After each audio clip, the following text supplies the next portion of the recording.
첫 강의를 9월에 시작한다는 게 그렇게 되면 2년 뒤에 시험을 봐야 되니까 시험 날짜도 대략 나왔더라고요. 19년 6월이라고. 거기에 맞춰가지 않을까. 네, 그렇게 생각해요. 근데 아까 제가 말씀드렸지만 아쉬운 점은 많다. 정석지도 전문의 선생님들은 날짜 맞춰서 받으셨고 기술연자분들도 날짜 맞춰 받으실 확률이 굉장히 높고 외국 수련자분들도 날짜 맞춰서 받을 확률이 높은데 우리 미술연자분들만 날짜가 6개월이 얼마 간 거예요. 그래서 저는 이게 좀 예측됐던 상황이었기 때문에 전임 집행부도 가능한 날짜를 맞추려고 무던히 노력했다는 걸 제가 알고 있어요. 네, 그러나 또 이게 보건복지부하고 취업에서 일 관계가 이게 그렇게 쉬운 문제가 아니기 때문에 의견 조율이든가 이런 과정이 쉽지 않았을 것이고 더군다나 또 우리가 새로운 집행부가 하필이면 출발하는 시기랑 맞물리다 보니까 새로운 집행부 분들한테도 제가 굉장히 많이 말씀을 드렸으나 취업 입장에서 보면 나름 타당한 이유가 되는 거죠. 출발을 좀 어느 정도 갖춰서 하고 싶다는 뜻이 강하셨던 것 같아요. 그래서 이제 파악도 물론 일을 하셔야 되고 그래서 아마 이제 보건복지부랑 만나서 9월 얘기가 나오셨던 것으로 생각하고 아까 제가 말씀드렸다시피 아마 9월에 온라인 교육을 시작하는 건 좀 어렵지 않을까 하는 게 제가 이때까지 취업과의 그 회의 내용의 결과라고 보면 9월에 시작하는 게 아마 오프라인 교육이 시작하시겠다는 걸로 저는 받아들였어요. 온라인 교육을 그때 바로 시작할 수 있다면 뭐 더할 나위 없이 좋은 거고요. 예. 전임 집행부와 현 집행부의 차이점을 예를 들어 제가 차이점을 좀 느끼는 게 뭐냐면 전임 집행부는 선언만 하셨던 것 같아요. 그러니까 예를 들어서 연수교육을 하겠다? 선언을 하는데 자 그러면 내용이나 이런 거는 학회 니들이 결론은 이 전문의를 운영해 나가야 되는 학회니까 커리큘럼 가져와봐 또는 제출해 보세요 또는 연수교육 어떻게 할지 위원회에 들어와서 의견 얘기하세요 또는 비공식 라인으로도 당신들 의견을 가장 우리가 존중을 해야만 하는 상황일 수밖에 없으니 의견을 내세요 이런 게 있었거든요. 네. 근데 제가 이번 집행부는 좀 더 어려운 게 뭐냐면 지금 위원회를 만들어가는 과정이거든요. 지금 이 집행부가. 그렇기 때문에 제가 가지고 있는 생각을 집행부에서 받아들일지 안 받아들일지도 제가 모르겠는 거예요. 그러니까 제가 지금 제 생각을 얘기해봤자 의미가 없는 거예요. 취업에서 그걸 만약에 제안을 받았다면 제 생각을 얘기를 하겠죠. 제 생각이 아니라 우리 학회의 생각을 얘기를 하겠죠. 또 이런 자리에서도 질문이 나오면 그 얘기를 하겠죠. 근데 지금은 공식적으로 연수교육을 니들 어떻게 하고 싶니라는 질문을 받아보질 않았기 때문에 그거를 이렇게 해야 되겠다는 얘기는 취업에서 기분 나빠할 수 있어요. 쟤네들 뭔데 우리 아직 계획도 안 잡혔는데 이렇게 하겠다는 거야? 이럴 수 있기 때문에 굉장히 어렵다. 지금 우리 학회 입장에서. 제가 볼 때는 당연히 주관은 취업에서 해야 된다. 저는 그렇게 생각하고 저희는 이제 협조를 해야 되는데 취업에서는 이제 이런 걱정을 하시는 것 같아요. 아무래도 교육비가 많이 들어올 거 아니에요. 그럼 그 교육비 관리라는 게 학회에다 맡겨도 되겠는가 이런 고민하시는 것 같아요. 저는 그거 옳다고 생각합니다. 그리고 저희가 관리하고 싶은 생각도 없어요. 그럼 말썽 나면 우리 학교 다 책임져야 되는데 당연히 그건 취업에서 하는 게 저는 옳다고 생각하고 저희는 강의만 맡기고 예를 들어서 모든 그 연수교육의 커리큘럼을 취업에서 다 짜주시고 우리 학회는 연자 추천해 주시고 거기에 대한 강의만 해주세요. 라고 하면 저희는 제일 행복해. 사실은. 저희한테 일을 맡기실까봐 사실은 걱정이니까 그 모 분이 저한테 걱정을 했듯이 저희가 뭐 취업에 뭐 일을 뺏어가지고 우리 학회의 위상을 세우려고 한다거나 이런 건 절대 없다. 연수교육에 대한 해답은 그거예요. 질적으로 보장된 가장 쉬운 방법. 이게 합일점이라고 보고요. 온라인 교육이라는 것 자체를 어떻게 생각하느냐에 대해 또 합일점을 좀 찾아야 될 것이고 온라인 교육의 약점이라고 생각하는 부분을 어떻게 보완해 갈 것이냐 이런 걸 또 합일점을 찾아야 될 것이고 그런 것들을 해나가는 과정이 필요한데 그런 거를 가장 없앨 수 있는 가장 쉬운 방법은 100% 오프라인 교육하는 거죠. 그런데 100% 오프라인 교육이 그러면 정말 질적으로 보장된 교육이냐 그렇게 또 반대 질문할 수 있어요. 그렇기 때문에 그 적정선을 나타내야 되는데 취업의 총무이사님 전에 어떤 회의에서 그렇게 얘기하셨어요. 그거를 이렇게 몇 프로 나누는 것은 전임 집행부는 몇 대 몇으로 하는 게 가장 아이디어랄까 하는 얘기를 회의에서 좀 했었거든요. 근데 이제 보건복지부는 계속 저희한테 안을 달라고 했어서 사실 오프라인 교육을 어떻게 시킬래? 너희 의견은 뭐니? 물어봤는데 우리가 답변을 할 수가 없었던 것은 그게 정해져야 무슨 100시간 중에 예를 들어서 20시간을 하느냐 30시간을 하느냐는 거기에 곱하기 3배의 시간을 마련해서 전국 강의를 돌려야 되기 때문에 엄청난 일이거든요. 그 차이가 10시간에도 엄청난 차이가 나요.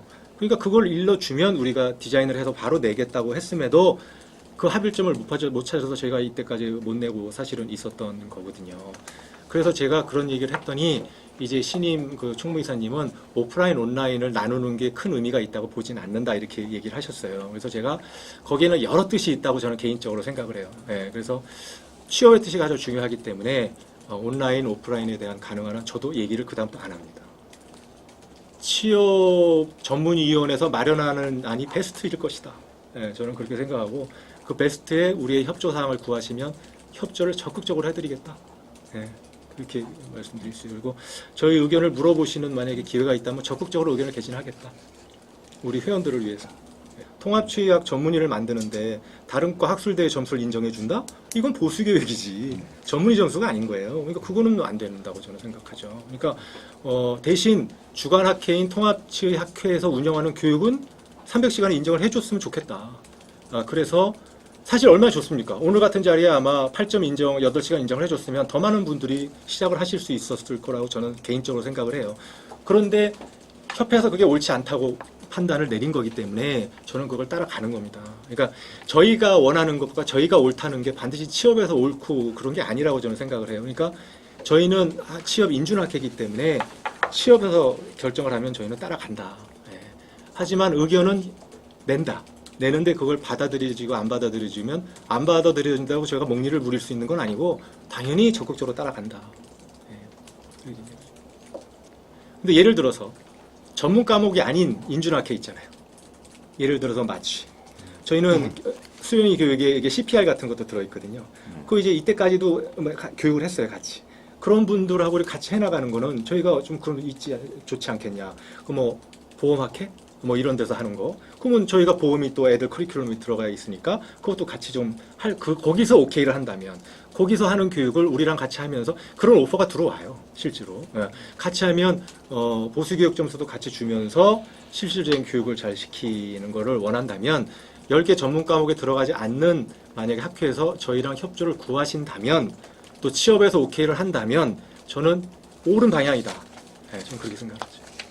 동안에 어떤 모임이 있을 때마다 말씀드린 게 2018년 12월 31일이 되면 수련 기간이 2개 남아요. 다 없어지고. 그래서 제가 보건복지부나 취업이나 이런 의견을 낼 때 항상 내는 게 부가감면외과 같이 단독 수련 기간 해달라. 그냥 저희 의견이에요. 저희 의견은 통합치의학과 전속지도 전문의 3인이 존재하고 일정 시설과 이런 게 동의가 되면 단독으로 운영하게 해달라. 이게 저희 학회의 뜻이에요. 그러면 지금 16개 수련기관이 거의 다 살아남을 수 있고요. 16개 더하기. 제가 이제 그렇게 얘기하는 거는 첫 번째, 10개 치과 대학의 통합치의학과가 있는 데가 뭐 몇 개 없잖아요. 그 나머지가 언제 설치될까? 일단은 급하게 설치해 줄까? 이게 약간 좀 문제가 되는 거고. 또 이게 없어지면 지금 의과대학 2차 기관과 3차 기관을 운영하고 있는 의과대학, 치과에서 거의 수련을 못 뽑는 상황. 지금 대부분 통합치의학과를 뽑고 있거든요. 그러니까 거기서 의과대학 다시지만 의과대학에다 5개 과목 만들어 주세요. 그러면 절대가 안 만들어 주거든요. 그러니까 다 문 닫아야 돼요. 그러면 우리 이제 학생들이 물론 앞으로 몇 년의 학생들이야 수련 안 받아도 300시간 들으면 되니까 괜찮지만 그 다음번에 나오는 아이들은 아니 일단 2년 뒤에 수련을 받고 싶어도 받을 데가 없고요. 학생들은. 그러니까 가장 지금 시스템에서 피해자는 학생이다. 제가 그걸 누누이 강조를 해왔고 그게 가장 저는 급한 상황이다. 저는 그렇게 생각해요. 왜냐하면 의료법에 손을 봐야 되니까. 그런 걸 가장 사실은 돼야 되는데 취업에서 그거를 제가 전임 집행부도 현 집행부도 보건복지부도 누차 얘기하고 있고요. 그러니 알고 있으시고 어떠한 고민을 하고 있으실 거라고 제가 생각하는데 이 문제가 고민이 너무 오래되고 있다. 어떤 행동을 취할 때가 된 것 같은데 그리고 이제 또 하나는 우리 그 의과나 이런데 우리가 치과라는 이름으로 그 있어야 종합병원이 형성이 되잖아요. 그것도 저는 이제 바꿀 때가 됐다. 뭐 전문 과목을 이름을 대야죠. 의과대는 내과, 외과 이렇게 전문 과목을 되는데 우린 전문 과목 이름도 아닌 치과로 돼 있잖아. 예. 그 예를 들면 그런 거를 통합치의학과를 해가지고 단독 뭐를 해준다거나, 뭐 예를 들면 구강암외과를 포함한 뭐 1개과가 있어야 된다고, 뭐 2개과가 있어야 된다, 뭐 이런 식으로 좀 이게 5개 과목이라는 게 유지해야 좋은 전문 과목이냐. 전임 집행부에도 제가 그 얘기 3개 과로 줄이면 어때요? 이렇게 5개 과로 하지 말고 그러면 하게 반대가 많다는 거야. 네, 그러니까 누군가는 용기를 내서 우리한테 적절한 숫자를 바꾸든 아니면 그게 정말 어떤 타당한 이유로 어렵다면 단과 수련병원을 좀 줬으면 그래야 이게 산다. 학생이 답답하다는 거지 내가 볼 때는. 그거 잘 해결해 주시리라 믿어요. 현 집행부 잘 하시는 분들이 많이 오셨기 때문에. 네, 이제 문제는 협회의 의지라고 저는 생각을 해요. 네, 협회하고 보건복지부하고 생각을 하는 건데 제가 생각할 때 반대는 어디서, 제가 아까도 얘기했지만 반대는 국민이 반대하는 건 드물어요. 이제 국민의 뜻을 이루고자 다른 시점에서 바라보는 치과 의사분들이 반대를 하는 거거든요. 그럼 이제 그분들하고 대화를 나눠야 된다고 생각해요. 우리 치과계를 위해서.